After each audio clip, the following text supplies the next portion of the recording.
I knew I was screwed the minute my keycard flashed red, and the security guy, Josh, bless his acne-splotched face, gave me that do I call someone or pretend I didn't see this look.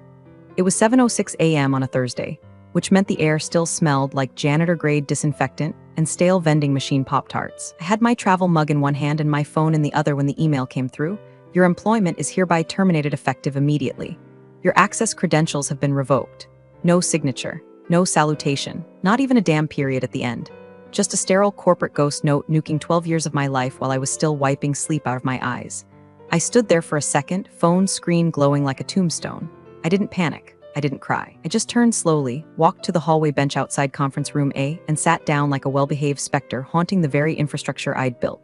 People walked by. Some gave me confused half-smiles. A few of the junior devs nodded like they knew something was off but hadn't put the pieces together yet. Nobody said a word. For context, I'm Dana, 52, senior systems manager until precisely 10 minutes ago. Single mom, tech lifer. One of those quiet women who knows where the old code bodies are buried because she dug the graves herself. I built the secure backend platform for the company's investor presentations back when half these execs were still learning how to spell compliance. Hell, I wrote most of the documentation in actual English instead of the Silicon Valley baby speak they shove down HR's throat these days. And yet, here I was, badge deactivated, inbox locked, name scrubbed from the directory like a botched PR scandal, because a fresh out of MBA haircut named Spencer decided I wasn't culturally aligned. His words, not mine. But hey, real quick before we go deeper into this beautiful train wreck, if you're enjoying stories like this, consider hitting that subscribe button.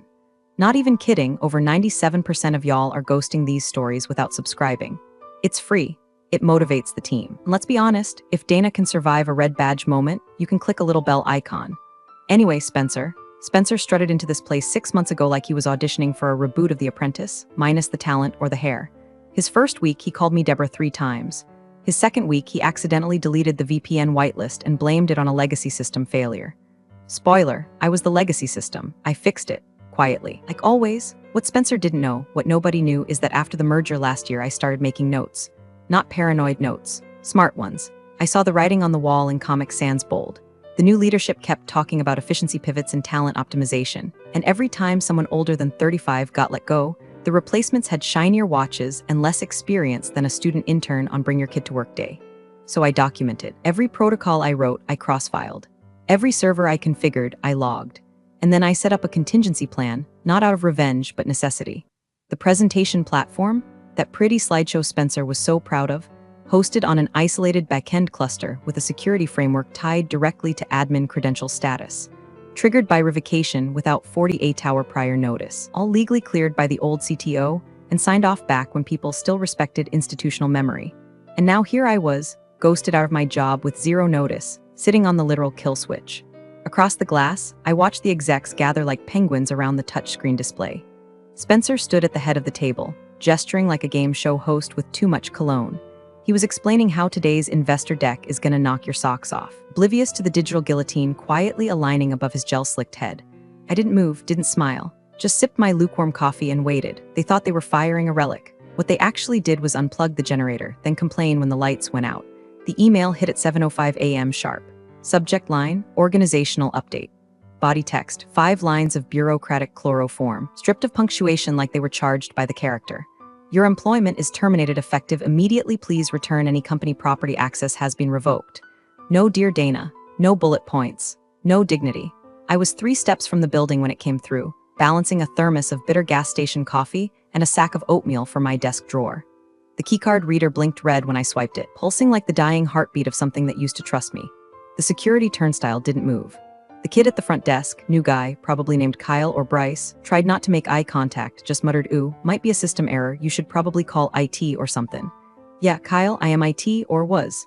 I took 3 steps back, turned on my heel, and headed to the bench outside conference room A. Same one I used to collapse on between server patch cycles. The leather was cracked and the armrest had a stain shaped like Michigan. It had seen things, it had seen me. I sat, just like that, didn't scream, didn't barge in.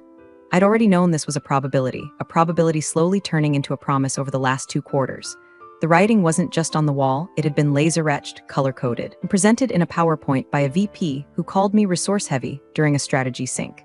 This was a company that held leadership retreats at axe-throwing venues and called mass layoffs talent rotations. Through the glass wall of conference room A, I watched Spencer parade around like a damn game show host. He wore those pointed brown shoes that looked like crocodile tongues, and that smug, default expression of someone who thought servers were something you hired at a steakhouse. He didn't glance at me. He didn't have to. This was the plan. Public dismissal, quiet and tidy. Make an example out of the dinosaur. Funny thing is, dinosaurs didn't go extinct overnight. Some of us learned to fly. I pulled out my phone, flipped to my saved email folder, opened a thread marked protocol, clause 14, see administrative deactivation response, dated 6 months back. Subject line, contingency approval.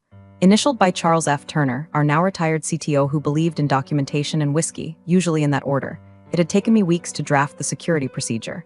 I never intended to use it. It wasn't spite, it was protection. Legal had signed off. IT compliance gave me the green light. It stated, clearly and without ambiguity, that any attempt to revoke administrative access without 48 hours notice would trigger a full system lockdown, isolated, secured, with tiered handover instructions buried under credential-level encryption. Standard risk mitigation. Nobody read it, nobody cared, until today. The platform they were about to present on, Investor Deck, Analytics Engine, Real-Time Visual Sim, all of it housed on a server that just checked its admin table and found Dana McConnell, revoked. Inside the room, they were laughing at something. Spencer was pointing at the slide deck. Interns scrambled. A junior PM in a pencil skirt handed out glossy investor packets like they were hotcakes at a pancake breakfast. Meanwhile, the heartbeat of the system had already shifted, like a valve turning, like a fuse humming before the pop. I wasn't panicked. I wasn't angry. I was waiting. And the thing about waiting is, if you've done your job right, the system does the rest. At 9:13 a.m., Spencer made his entrance like he was trying to land a spot on Shark Tank. Collar popped just enough to be relatable, not enough to hide the neck sweat already blooming like mildew. The boardroom lights were dimmed, projector humming, coffee trays lined up like little shrines to caffeine-fueled desperation. The investor team had dialed in 10 minutes earlier, their voices crackling faintly through the glass like ghosts trying to make a deal. Spencer took center stage, spun toward the long conference table, and let loose with a smirk so polished you could slide off it. No seat for Dana, must have gotten lost in the server room. Laughter, not much, but enough. Enough to know who was in on the joke and who was smart enough to fake it. I didn't move from my perch on the bench, just crossed one leg over the other and sipped my now cold coffee while my name was used as a punchline. 12 years of flawless deployments, server hardening, late-night hotfixes, disaster recovery drills, and uptime miracles, and this is the farewell tour. A room full of suits chuckling like I'd tripped over my orthotics and fallen into irrelevance? Fine, let them laugh. I glanced at my phone, screen dimmed to save battery. No new emails. But then came a ping, small, sharp message from Tony Nguyen, one of the junior engineers I trained fresh out of school. Kid could script in his sleep but had the social courage of a damp tissue. Tony, us server just rejected our credentials. Admin plus team logins equals all invalid. Did you lock something? I let the message hang for a beat. 2, 3, then I tapped reply. Just one character. Mantelpiece, I didn't need to say more. Tony knew what that clock meant. Joked about it before. Back when we'd quietly built the fallback authentication layer, hidden behind so many abstractions only I and the CTO could trace it. A passive listener. Waiting for one condition, my removal without warning. That trigger had fired 2 hours ago. The script was running. First phase, disable all presentation-facing access outside of secure admin sessions. Second phase, begin encrypting local cache copies with rolling credentials, keys stored in a physical hardware module that no one outside of me and Charles had access to. Third phase, lock the interface completely and serve a single line of text on launch. Access terminated. Administrator unverified. Through the glass, I watched Spencer tap at the conference tablet, confusion creeping in behind his eyes. The room was suddenly still. A whisper spread between the VPs like someone farted, but no one wanted to claim it. Touchscreen flickered, briefly lit up, then dimmed again. He tapped harder. Frowned, tried another device. The projector screen blinked white, then a prompt, system requires verified administrator to continue. Contact IT for override clearance. And wouldn't you know it, IT had just been terminated with immediate effect. Spencer leaned down, whispered something to the new IT lead, a guy named Brandon who still kept his resume on LinkedIn just in case. Brandon began typing furiously. His face went red, then paled, then red again. I watched it unfold like a nature documentary. Apex predator realizes the prey is booby-trapped. More pings on my phone now. Tony, we can't even get the backups to mount. Jules Finance, why are we locked out of the dashboards? Brandon, are you here? Where's the override? What did you do? I ignored them all. Let them twist. I shifted in my seat slightly. Spine pressed back against worn pleather, watching Spencer's pacing intensify. His hand raked through his hair. Someone reached for printed deck. Another tried dialing legal. One VP held a coffee cup like it might shield her from the fallout. Nobody looked at me, not yet, but they would. The trap had teeth and it was hungry. At exactly 10:01 a.m., the moment their overcooked investor pitch was scheduled to begin, the system heartbeat changed. My phone buzzed once. Not an alert, not a message. Just a log ping from a secure background demon I'd named Tombstone. Cute, right? Tombstone's job was simple: sit quietly in the corner of the server rack like a retired pit bull, watching for one thing: Dana McConnell marked inactive. Not reassigned, not transferred, revoked, like a library card nobody thought was worth renewing. The heartbeat faltered, then stopped, and Tombstone woke up. Inside conference room A, the touchscreen went full Vegas seizure mode, blinking UI fragments, toolbars disappearing, login prompts flashing like strobe lights at a rave full of confused tech bros. I watched Spencer jab at the panel like it owed him money. Behind him, the screen cut to black, just gone, no error message, no spinner, just pure, unadulterated nothing. The analytics dashboard dead, the real-time simulation offline. Pretty graphs they'd built in Tableau over my infrastructure refused to load. And the star of the show, the deck itself, hosted in a custom sandbox with real-time audience tracking and built-in investor engagement metrics, vaporized, still technically there, mind you, just sealed behind credential logic nobody in that room understood. 'Cause I'd written it in Go, not Python, not Java, not anything those bootcamp wonderkinds had ever touched. Just clean, weird, paranoid Dana code, optimized for one outcome: corporate betrayal. Spencer's face changed color like a sunset in reverse, tan to pink to red to pale to something I can only describe as wet cardboard panic. He turned to Brandon, the new IT director, whose credentials had about as much back-end clearance as a cafeteria tray. Brandon was sweating through his Under Armour polo like it was a hostage negotiation. He mouthed something. Spencer shook his head. The phone at the end of the table lit up, investor voices barking faintly through the speaker. Are we starting soon?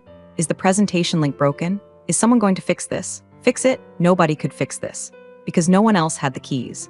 No one else had the root-level recovery token embedded in an encrypted file hidden 3 directories deep in a folder labeled Old Christmas Party Videos. No one else had signed off on the security clause in the kill switch protocol, which required not just credentials, but biometric clearance and a hardware dongle I kept on my keychain, shaped like a novelty hot dog. Long story, don't ask. I didn't move from the bench. My hands folded neatly on my lap, thermos resting on one knee like a chapel offering. My posture was still. My pulse steady. To an outsider, I looked like a woman waiting for bus. Everyone inside that room, I was the storm they hadn't seen coming. Brandon started pulling up local backups, but they were encrypted, password protected with a 14-character string that rotated daily, logic housed in the same admin table they'd just amputated by firing me. One of the VPs leaned over and muttered something. Spencer snapped back. Hard, real anger now. Not just embarrassment, fear, realization. The dawning horror of a man who built his big moment on a system he never understood and buried the only person who did. The lockout notice began cycling across the main screen in bold white type. System lockdown engaged, administrator unverified, refer to escalation protocol clause 14. See, no one even knew what clause 14 C was. Hell, HR probably thought it was a typo. I'd written that clause with the old CTO, Turner, back when ransomware stories still made headlines and we agreed our system should have one guardian angel. Just one, not a team, not a committee, one name, mine. And now I was watching them try to break in while the house burned behind them, brick by digital brick. A junior exec stood up, pointed through the glass at me and said something. I couldn't hear the words, but I saw the fear in her face. I didn't nod, I didn't wave. I just sat there like marble. The old system had activated, and it didn't recognize any of them. The call had already been going for 8 minutes. Investors were still on the line, trying to pretend their time wasn't being violently wasted by a tech mutiny in real time. You could hear them breathing, shuffling papers. One guy coughed with all the subtlety of a man who just realized he could be spending this hour watching his Roomba instead. Inside the room, panic had graduated from a murmur to a full-on chorus. Spencer had sweat stains spreading beneath his armpits like oil slicks, darkening that lavender button-down he wore on important days. He barked at one of the interns, Kira, I think her name was, to get the USB backup from the secondary console. She bolted out of the room like someone had just pulled a fire alarm. I already knew what she'd find. That USB was my decoy. It looked like a simple mirror image of the system. But the contents? Encrypted 3 layers deep with a credential handoff script that required my biometric unlock, face scan plus a passphrase only I knew. My kid's favorite dinosaur, which changes, by the way, weekly. Good luck, Spencer. Kira returned 10 minutes later, breathless, whispering something to Brandon while holding the flash drive like it might explode. He plugged it in. Waited. A red screen flashed. Access denied. Administrator deactivated. Fallback requires authorized escalation key. Brandon's expression crumpled. He started mumbling buzzwords, container mismatch, token authority, legacy encryption, but no one was buying it anymore. Even the marketing VP, whose tech literacy peaked at making PDFs, was leaning forward like, dude, what the hell did you do? Spencer, finally, reluctantly, took out his phone. The call to Charles Turner, a retired CTO, was mercifully short. I imagined it going something like this. Spencer, hey Chuck, we've got a little situation with the investor deck. Turner, clause 14. See, Spencer, right, but is there a workaround? Or Turner, nope. Dana owns it, you removed her. Clause 14, C is active. Good luck, click. Spencer's face fell like a dropped tray. Then came the calls. Desperate fingers stabbing glass screens. First HR. My phone buzzed, declined. Then legal, buzzed again, declined. Then came the CEO. I watched the name flash across my screen, Marjorie V., our steely-eyed, pastel-blazered captain of industry. I let it ring. I let it all ring. Inside the conference room, Brandon had switched to external monitors, trying to port the presentation into a slide viewer. That failed, too. The folder structure was scrambled, file names replaced with hash strings, and the preview generator, disabled by the same lockout script, now crawling like digital ivy through every connected node. The junior engineers, they looked pale now, stared at the mess like ground crew watching a plane crash they knew they could have prevented, but only if anyone had listened to the old lady with the flight manual. Which, I suppose, made me the old lady. I crossed my legs, took another sip from my thermos. Lukewarm sludge by now, but comforting in its own way. He had poked the system without reading the manual, fired the architect and kept the scaffolding, and now the whole damn tower was leaning. No one came to speak to me. Not yet. The instinct was still to fix it themselves, to patch and reboot and override. But overrides don't work when the override is the one who just got booted from payroll. Through the glass, I saw one of the investors disconnect from the call. Then another. Someone stood, unmuted, and said, "We'll reschedule when your systems are operational again." Click. Spencer dropped his forehead into his palm. I looked down at my phone. Buzz, voicemail, buzz, voicemail, buzz. Another desperate ping from legal. Urgent, can you call us ASAP? I powered the phone off. Silence. That was the part they never saw coming. They thought control came from shouting, corner offices, and high-speed connections. But sometimes the loudest power in the room is the one that just refuses to pick up. By 10:47 a.m., the office buzz wasn't just about the failed presentation anymore. It was about me. Not the usual whispers of she's on her way out or you hear Dana's retiring soon. This was a full-blown folk legend hatching in real time. She coded in a kill switch. Clause 14, see? It's real? Wait, Dana planned for this. I heard the muttering float down the hallway like secondhand smoke. From interns to compliance staff to one terrified exec assistant who looked like she was halfway to filing for unemployment. A few brave engineers, Tony, Jules, and Miguel, approached slowly like I might bite. Dana, what do we do? I didn't even look up. Just opened my phone, scrolled to the right folder, and sent them a file titled Systems Handover Breach Termination Protocol PDF 13 pages. Flowcharts, preloaded access keys for safe rollback, built for exactly this scenario. Dated, documented, signed by the old CTO, and filed under an innocuous SharePoint name, Holiday Resources Q4, zip. Because if you're going to teach people how to handle a digital nuke, hide the instructions next to fake gift wrap budget spreadsheets. Tony opened it, blinked twice, then said, "You wrote all of this?" I nodded once. About a year ago, thought it might come in handy. Miguel whistled. They really fired the wrong person. I raised my eyebrows slightly, not smug, just confirming the obvious. Meanwhile, Spencer was outside the building, marching back and forth in the parking lot like a sitcom husband locked out of his house. Phone pressed to his head, free hand slicing the air. His voice carried all the way through the lobby glass. "Just get her back in here. I don't care what legal says, fix IT." He paused, listened, then screamed again. "No, I don't have the auth codes." She had them. Kira, the intern, God bless her sweet, terrified soul, peeked out the door and whispered, "He's gonna blow a vein." Jules glanced at me. "You gonna go talk to him?" I tapped open my inbox. Sure enough, meeting request. Subject line, urgent executive discussion. Sender, Spencer Vaughn, declined. I didn't just hit no, I forwarded another email in return. Subject, read clause 14, see acknowledgement security dependencies. Dated last Tuesday. Attachment, read receipt confirmed by Spencer Vaughn, 2:14 p.m. It was all there in black and white. He had read it. He had been told. He just didn't believe it, didn't take it seriously. Thought it was a relic, a joke. Another paranoid dinosaur running drills for doomsday in a world of touchscreens and TikToks. The doomsday showed up. And guess who forgot her bunker passcode? Spencer stomped back inside, red-faced and pacing like a man whose own teeth were trying to escape his mouth. He passed me in the hallway, glancing just long enough to confirm I still existed, but not long enough to ask, not directly. He still wanted to pretend this wasn't what it looked like. Fine, let him spin. I had no desire for confrontation. No victory lap, no gotcha moment. I just watched. Let them drown in their own flood. They built the system, but I wired the plumbing. And when they yanked the foundation out from under me, well, I just let the water in. By 11:30 a.m., the investor call had fizzled out like a wet firecracker. One by one, the big names dropped from the line, no parting words, no polite goodbyes. Just soft clicks of disappointment echoing off a brick system and a purple-faced director sweating through his credibility in real time. The final voice before disconnection said it best, "We'll revisit this partnership when your team learns how to read their own documentation." Click. The room stayed silent for too long after that. Spencer didn't speak, didn't sit.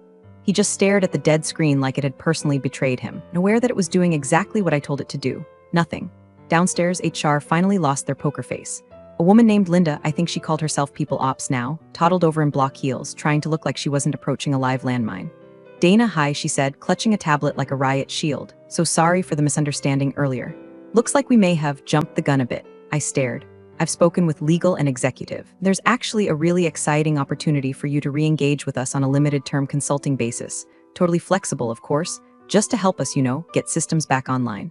We're prepared to offer a generous. I held up a hand. She stopped. I reached into my bag, pulled out a small laminated card, and handed it to her. On one side, my contact info. On the other, in clean black type, you already pulled the plug. I'm just the surge protector. She blinked. Is this a quote? I smiled. No, Linda, it's a diagnosis. She turned and wobbled back toward legal like a penguin on a melting ice floe. Meanwhile, the fallout had begun to seep upward. Rumors filtered down from the 14th floor. The board had called an emergency session. Not DEFCON level yet, but close enough that suits who hadn't left their offices in 6 months were now physically present and visibly anxious. One had forwarded them a copy of Clause 14. C. Someone else confirmed that yes, it was legally enforceable. Yes, it had been approved. And yes, it had been triggered by the very people who now wanted it undone. I received 3 more voicemails in the next hour. One from legal. We're exploring the full context of the fail-safe clause. Could you advise us on restoring presentation access while maintaining compliance? One from Brandon, the IT director. Hey Dana, do you maybe still have the hardware token? Just so we can look into decrypting the local build. And one from Spencer, voice cracking. Dana, if there's any way we can get you to come in and just undo this. I'll back your reinstatement personally. Full access, just call me. Nope. They had stripped my credentials. They had revoked my access. They had made the decision. Now they wanted the wisdom of the ghost they buried under their own arrogance? That's not how it works. You don't get to set fire to the power grid and then beg the electrician to come fix your charred wiring, especially not the one you told was redundant and emotionally uninvested. I stood up from my bench. Finally, bones cracking like old code thawing after a long freeze. 12 years I gave them. Nights, holidays. That one Christmas where the cluster went down and I remoted in from a hospital waiting room with one hand while holding my mom's hand in the other. And now, they wanted to buy my silence with a 6-week consulting package and a fruit basket. No, not yet. They weren't done bleeding. The offer came in at 1:42 p.m., tucked discreetly between a useless follow-up from legal and another ignored calendar invite from HR labeled Final Debrief Opportunity Optional Urgent. Subject line, Let's talk, no NDA required. It was from Arcturus Analytics, a boutique data security firm I'd worked with 3 years prior during a cross-departmental audit. They remembered me. More importantly, they respected me. The message was short to the point, worth every keystroke. Dana, we heard what happened. Word travels fast. We're prepared to offer you a principal-level position. Remote first, flexible hours, double your current rate. Your name came up in every must-have column during our last leadership meeting. You don't need to prove anything. You've already done that. Let us know by EOD. M. I stared at the screen for a full minute before opening a plain text file titled Contingency Exit Package. It had sat untouched for 6 months. Prewritten, preloaded, one click away. The script within generated a spreadsheet. One column, randomized login credentials for Spencer's beloved presentation system. Another, 24-hour expiry timers. The moment the file was opened, the clock would start ticking. After that, gone, non-recoverable, just dust in the digital wind. But the final flourish, what really mattered, was the automated email. Scheduled for 2:00 p.m. exactly, set to go out to 6 inboxes. Spencer, legal, HR, Brandon, Marjorie, and the entire board CC'd on a private thread titled Reinstatement Options Strategic Urgency. Message body, per Clause 14. C of the Emergency Security Protocol, Administrator Lockout has been lifted. System access will remain available for 24 hours before expiring permanently. Good luck without documentation. Dana McConnell. I attached the spreadsheet. No password protection, no trapdoor, just keys. Loose, untethered, useless without a map. Then I hit schedule. I didn't leave a resignation letter. I didn't post on LinkedIn with some glossy caption about new beginnings or grateful for the journey. I packed my thermos, powered down my phone, and tucked the hardware token, hot dog shaped and all, into a small envelope. Left it on the security desk with a sticky note that read, For Brandon, don't plug it in wrong. At 1:59, I was already in the back of the Uber. At 2:00 on the dot, the message sent. I didn't look back at the building. Didn't need to. I'd walked out of servers more stable than their future. By 2:05, Arcturus had already sent over onboarding links. The benefits package read like a care package from a universe that still believed in logic. Optional 401k match. Mental health stipend. No timesheets. A team Slack channel titled #What Would Dana Do? I kid you not.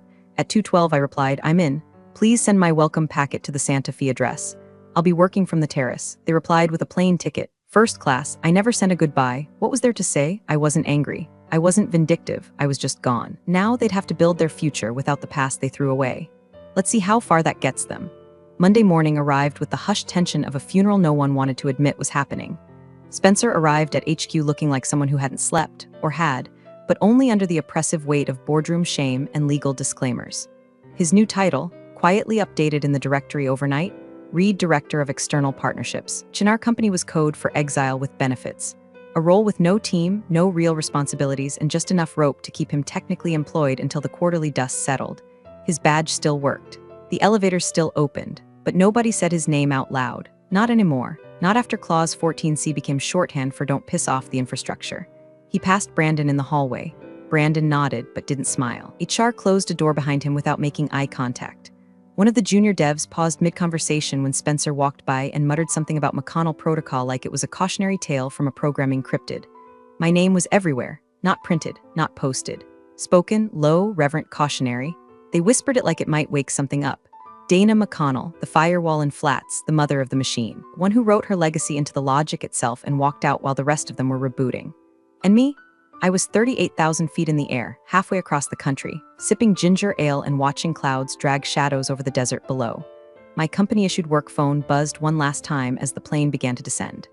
A delayed message from Marjorie herself. If you're open to revisiting this conversation at a later date, we would be honored to. I deleted it. No reply, no trace. At the Santa Fe terminal, a young woman in a navy polo held a sign that read, "Welcome, Miss McConnell." She had a tablet with my new credentials already loaded, a rental car reservation, and a chilled bottle of water with lemon. Arcturus didn't do warm welcomes. They did calculated respect. 20 minutes later, I was standing on the balcony of my new Adobe rental, sunlight baking the bricks, the wind humming low against the hills. The only sound besides the birds was the soft ping of my laptop opening to a fresh new start. New systems, new people, a place where documentation wasn't something they forgot to read, it was gospel. I set down my phone, the old one, the device they'd once used to tether me like a utility. Then I powered it off, for good. Outside, the mountains blinked in the afternoon haze. I poured myself a tall glass of iced tea, leaned back in the deck chair, and smiled at the welcome packet glowing on the screen. They thought locking me out gave them control. All it did was prove I'd been holding the keys. Appreciate you sticking around, you legends of the break room. Subscribe for more chaos. Let's make your old managers spill their coffee in fear.